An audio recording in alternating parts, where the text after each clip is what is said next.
un tableau idyllique. Le port de Québec poursuit son rythme de croisière. Autant de records de tonnage que le record de croisiéristes, record de tous les temps du port de Québec. Mais une tache rouge vient gâcher ce portrait. Une quantité importante de poussière rouge provenant de la compagnie Arrimage Saint-Laurent s'est répandue dans le secteur du Vieux-Limoilou en octobre dernier. La première, Véronique Lalande, une citoyenne, a alerté les autorités. Sachez que moi, j'ai été très... je pense que je pourrais dire bouleversé de cet événement-là. Là. C'est des choses qu'on ne veut pas voir arriver là, dans le port de Québec. Là. Alors, s'il y en a qui pensent qu'on est insensible à ce genre de choses-là, c'est pas vrai. La direction du port assure que ce sera tolérance zéro pour la poussière en 2013. On envisage d'installer des capteurs pour mesurer et analyser les composantes de la poussière. On regarde l'installation des capteurs, on regarde les meilleures technologies, on regarde ce qu'on peut faire là-dedans. très inquiète. Insuffisant, selon Véronique Lalande. Elle est convaincue qu'il s'agit d'un problème récurrent.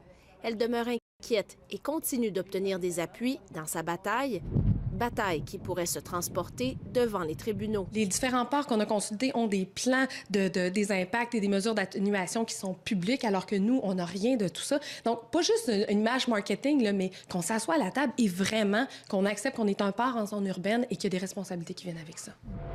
Alors que la direction se veut rassurante, le port poursuit son développement. Le tonnage a augmenté de 12,5 %.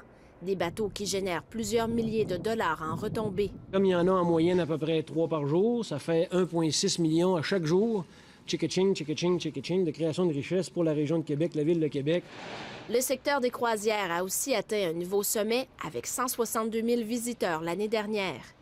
Camille Simard, Radio-Canada, Québec.